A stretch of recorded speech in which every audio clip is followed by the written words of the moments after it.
Նոր Գալյանը ասաց, որ տեղի ունեցավ արդարադատություն։ Ինչ տեղի ունեցավ ըստ ձեզ։ Ինձ բերեք sense ասենք, հա, ես երբ որ քննարկում եի գործընկերների հետ, ասեց հույս կա, ասեցի հույս մի քիչ կա, հավատի խնդիրն է։ Համապատասխանաբար Սահմանադրական դատարանը ուներ հնարավորություն, պատմական հնարավորություն առաջին անգամ անվավեր ճանաչել ընտրությունների արդյունքները, որովհետև ինչպես ես իմ անորոշ 6 օրը 5 օրը դատական նիստերի ընթացքում մի քանի անգամ արձանագրել էի, որ այս բողոքարկումը որակապես տարբերվում է մնացած բողոքարկումներից։ Ոչ թե նրա պատճառով, որ մնացած բողոքարկողները վատ էին բողոքարկել, վատ էր բողոքել, բայց այս դեպքում մենք ունենք շատ ունիկալ մի իրավիճակ, երբ ըստ էության մանդատներ ստանալ կամ չստանալու հանգամանքը կախված է եղել բացառապես կենտրոնական ընտրական հանձնաժողովի կողմից ընդունված որոշմամբ։ Այսինքն եթե այդ որոշումը չէր լինում, ստանում էին մանդատները, այդ որոշումը կար, չէին ստանում մանդատները եւ համապատասխանաբար մանդատները չէին ստանում այնպիսի ցածր տարբերությամբ, որը դատական նիստի ժամանակ կենտրոնական ընտրական հանձնաժողովի աշխատակիցը ընդունեց, որ այո, իրանց համակարգը 100%-անոց ճշտությամբ չի կարող վերարտադրել, որովհետև 16000 մարդ է աշխատում, 70000 տվյալ են մուտքագրում։ Մենք ներկայացրեցինք տվյալների մշակման արդյունքում տեղի ունեցող թերությունները, որ ցանկացած տվյալների մշակման արդյունքում նմանատիպ թերություններ հանդես են գալիս, ցանկացած գործընթաց, որը ներառում է 16000 մարդ, ենթադրում է, որ որոշակի թերություններ առաջ են գալու։ Եվ համապատասխանաբար է շեղում այնքան էր, որ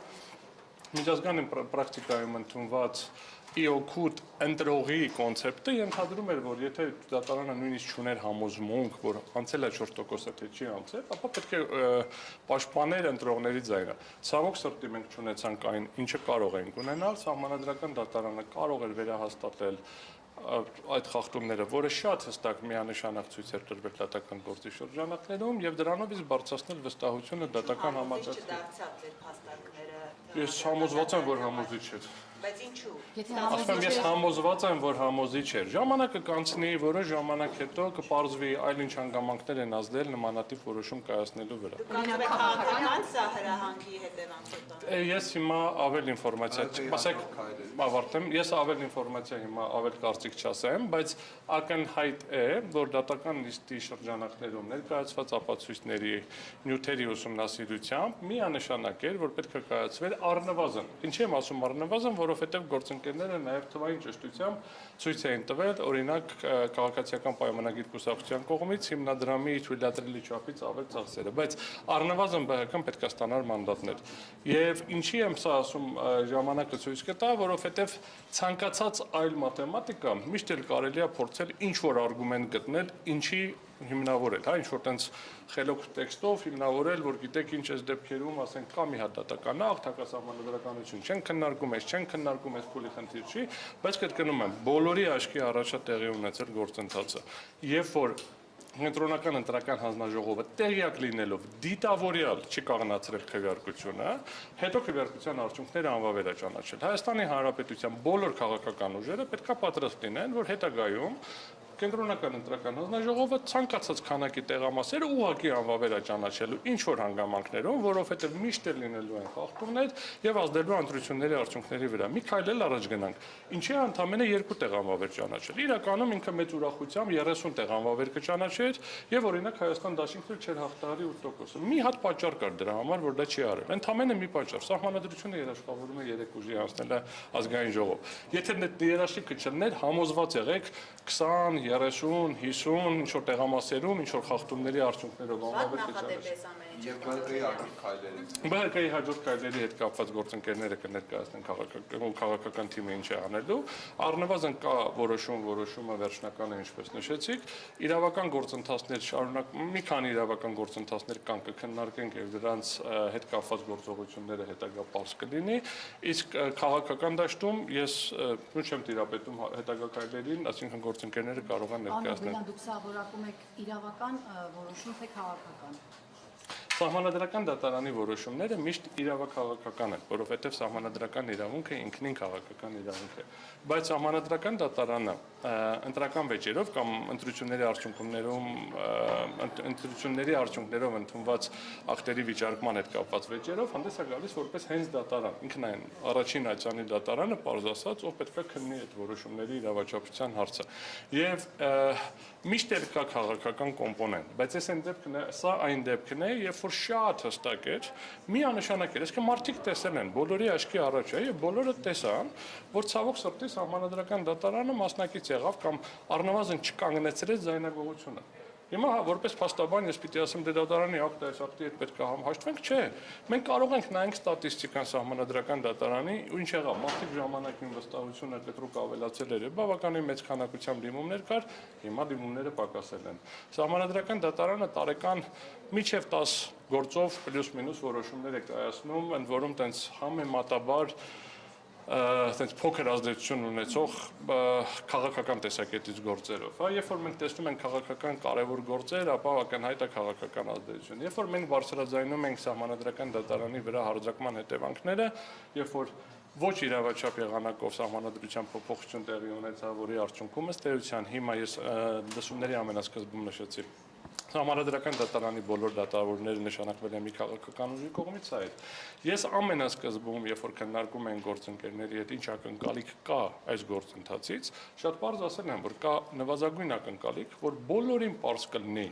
ձայնագողությունը, այդ ինչ որոշում կընդունի Սահմանադրական դատարանը եւ մնացած մարմինները կարող են ժողովուրդը գնահատել եւ պատկերացնել ինչ աստիճան են վստահում պետական սահմանադրական մարմիններին։ Սահմանադրական դատարանը չունի որևէ այլ ուժ, քան վստահությունը, որովհետև չկա Սահմանադրական դատարանի հարկադիր կատարման ծառայություն, չկա Սահմանադրական դատարանի որոշումների հարկադրանքի մեխանիզմ։ Սահմանադրական դատարանը որպես քաղաքական դատարան, սահմանադրական մարմինների միջև վեճեր լուծող դատարան, մարդու իրավունքների ոլորտում որոշումներ ընդունող դատարան ունի միայն մեկ ուժ, դա իր նկատմամբ վստահությունն է ժողովրդի, երբ որ ժողովուրդը հասկանում է, եւ պետական մարմինները հասկանում են, Սահմանադրական դատարանի որոշումները հիմնավորված են, վստահելի են, պատճառաբանված են։ Բայց երբ որ բոլորի աչքի առաջ, ձայնագրությունները կա, լայվա կարող են նայել, ամբողջությամբ վերացվում է պատասխանողի թեզիսները։ Պատասխանողի թեզիսները փորձում են ինչ-որ աչից, ձախից, տարբեր կողմերից մեկնաբանել, չի հաստատվում, եւ դրանից հետո կայացվում է նման որոշում, դա իմ կարծիքով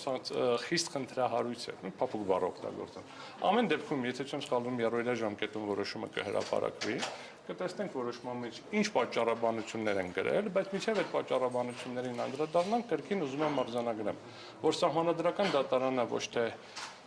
դիմող Սահմանադրական դատարան վեճի կողմը, որ մտածի այդ դիմողի արգումենտները ինչով կարելի է գեղեցիկ շրջանցել, մի քիչ խելոք տեքստով շրջանցել, ինչ արգումենտ բերել, որ շրջանցել, այլ պետք է հանդես գա դիմողի եւ պատասխանողի միջև արբիտրի դատարանի դերով եւ լուծի կողմերի միջև։ Դե ես ներկայացրեցի նոր, դե ասեցի։ Չէ, միջազգային եւ ցենց ասեմ, այլ իրավական գործընթացների մասով որոշում ունենալուն պես կքննարկենք վստահորդ երկը հասկանանք հետագա։ Մի վարքան ավարտեմ, հեսա այլ իրավական գործընթացների մասով կքննարկենք եւ կդիտարկենք, այս պահին ավելի դետալներ չեմ ասի, երբ որ կունենանք որոշումները, մի քանի իրավական գործընթացներ կան, որոնց իրականացնել, չիրականացնելու եւ ինչ ծավալով իրականացնելու հարցը քննարկման առարկա պետք է դառնա, բայց մի փաստ մնում է, փաստ, որ Սահմանադրական դատարանը միջև այդ էլ, ասենց ասենք, կենտրոնական ընտրական հանձնաժողովը զրկեց Հայաստանի Հանրապետության քաղաքացիներին ունենալ ռեալ պարլամենտարիզմ, որտեղ իշխող ուժը պարտավոր էր լինելու կոնսենսուսի գնալ, փորձել, բանակցել, քննարկել օպոզիցիոն ուժերի հետ մի շարք որոշումներ, այդ թվում նաև սահմանադրական օրենքներում փոփոխություններ կատարելու հարցը եւ մի շարք կարևորագույն պաշտոններում նշանակումներ անելու հարցը։ Դա ֆունդամենտալ կարևոր գործիք էր, որը հնարավորություն էր տալիս բոլորին տեսնել պարլամենտարիզմը գործողության մեջ։ Ինչ եղավ, կենտրոնական ընտրական հանձնաժողովը գողացավ այդ ձայները, անվավեր ճանաչելով եւ արդյունքում 58500 քաղաքացու ձայն էր, որ սիրում են ասել, չէ՞, մենք քաղաքացիների քաղաքացիներն են որոշում։ Չէ, քաղաքացիները որոշել են, որ ԲՀԿ-ն պետք է լիներ կենտրոնական ընտրական հանձնաժողովում։ Մախինացիաների արդյունքում, ներողություն, ազգային ժողովում։ Մախինացիաների արդյունքում, բանի, հա, ցենց որոշումների արդյունքում, ինչ որ մաթեմատիկական աշխարհության արդյունքում եկան հասան նրան, որ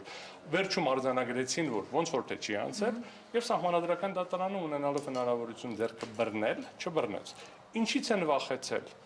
Ինչ ազդեցություն է եղել, ինչ գործընթաց է եղել, թե դա պայմանավորված էր սահմանադրական դատարանի ոչ ամբողջ կազմով քննության հետ, թե դա պայմանավորված էր իմ բերած բոլոր հանգամանքներով, դա ժամանակը ցույց կտա։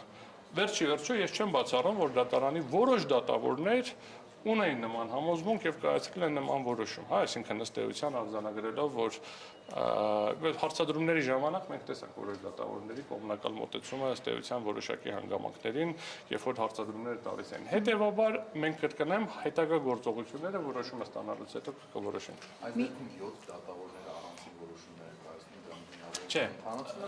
զեկուցող դատավորը կազմում է, ըստ աշխատակարգի հետևյալն է, զեկուցող դատավորը կազմում է որոշման նախագիծ, աշխատակարգային որոշման ժամանակ քննարկվում է այդ նախագիծը, քվեարկում են, եթե